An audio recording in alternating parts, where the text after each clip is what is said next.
Have you ever promised yourself that tomorrow you'll change, that you'll start exercising, studying, or waking up early, only to wake up and feel ... Nothing. That's because motivation is a spark, not the fire. The Japanese understand this deeply. Don't rely on motivation to act, they rely on discipline. In Japan, discipline is not a choice you make when you feel ready. It's a rhythm you build even when you don't. It's why trains arrive on time. Streets stay clean, and workers bow to perfection in every task. The truth is, waiting for motivation is like waiting for perfect weather to start your journey. It may never come, but discipline, that quiet, consistent effort, builds its own weather. Every time you show up, even when your heart resists, you're teaching your mind that action comes first, feelings follow. The Japanese don't ask, "Do I feel like it?" They simply say it's time, and that changes everything. There's a word the Japanese live by, kaza. It means continuous improvement. It's not about giant leaps or sudden breakthroughs. It's about small, deliberate steps taken every single day.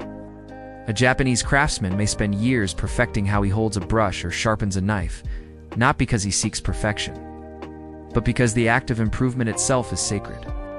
This mindset can change your life. Maybe you don't need to overhaul everything overnight. Maybe it starts with 5 minutes of reading, 1 push-up, or 1 page of journaling. When you commit to Kaizen, progress feels natural, almost effortless. Over time, those tiny steps compound into mastery. You begin to trust the process more than the outcome. And one day, you'll look back and realize that you've become someone who no longer waits for motivation.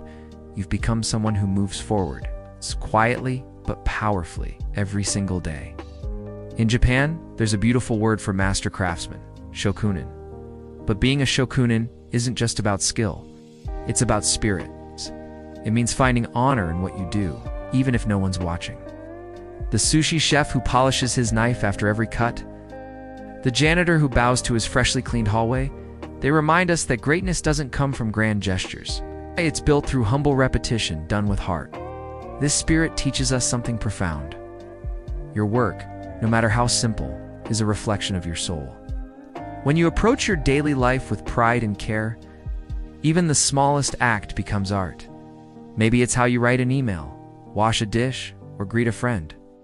When you give your best, you cultivate inner peace, the kind that doesn't need praise, because it already knows its worth. The Shokunin spirit isn't about perfection. It's about respect for your craft, your time, and yourself. When life gets hard, most of us want to escape or complain. But in Japan, people are taught a quiet strength called Gaman to endure the seemingly unbearable with dignity and patience. You might see it in the faces of those who rebuild after natural disasters, or in the silent determination of a student studying long into the night. It's not about suppressing emotion, but about channeling it into resilience.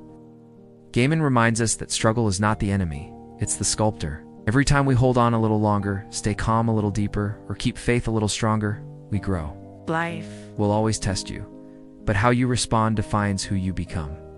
The Japanese endure not because they don't feel pain, but because they understand that grace under pressure is the true mark of strength. You too can practice Gaman by breathing through chaos, standing tall in uncertainty, and trusting that storms, no matter how strong, always pass. Japanese discipline isn't cold or mechanical, it's deeply rooted in empathy, or Omoiyari. It means being aware of others' feelings, anticipating needs, and acting with quiet kindness. That's why you'll see people in Japan returning lost wallets, keeping public spaces spotless, or apologizing for inconveniencing others.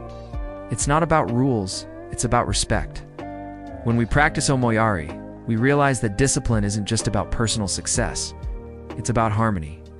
It's waking up on time, not just for yourself, but so others can rely on you. It's keeping promises, listening fully, and showing up when it matters. Imagine if your discipline came not from pressure, but from compassion, a desire to make life better for others.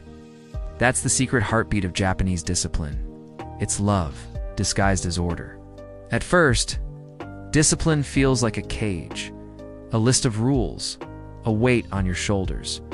But one day, something shifts. We realize it's not a prison, it's a path. The Japanese don't see discipline as restriction, they see it as liberation. Because when your actions become consistent, your mind becomes free. You no longer fight yourself every morning. You simply live with intention. That's the real secret. Discipline is not about control. It's about peace. It's waking up with clarity, showing up with purpose, and ending the day with quiet pride. If you want to change your life, stop chasing motivation. Build rhythm. Build Kaizen, Gaman, and Omoiyari into your days. Let your discipline become a love letter to your future self. Because one day, you'll look back and realize it wasn't motivation that changed your life. It was you.